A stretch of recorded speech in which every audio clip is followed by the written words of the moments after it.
Welcome to the Learning Pines YouTube. We hope this video helps. You begin by confirming essentials so you don't chase ghosts. First, make sure the headset or speaker has enough battery and Bluetooth is enabled on your phone or laptop. Once done, set the source volume around 50 to 70% and the accessory volume to mid-level so software adjustments respond predictably. If audio drops or volume seems capped, unpair then pair again. This forces a fresh profile. These quick actions eliminate obvious hardware or connection limits and let you move to precise fixes.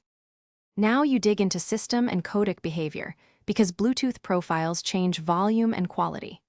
On Android, enable developer options and select a higher quality codec like aptX or AAC when available. That raises perceived loudness and fidelity.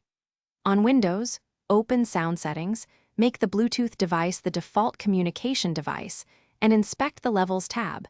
Sometimes the headset has a separate volume slider. Make sure to update audio drivers and firmware, and disable the finish by resetting and isolating components so you can identify the bottleneck.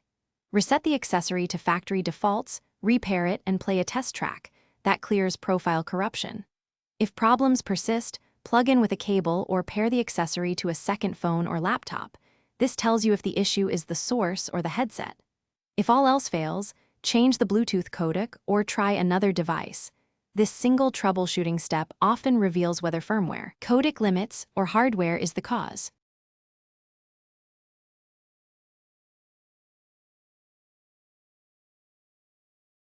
Thanks for watching. Consider subscribing if we helped you.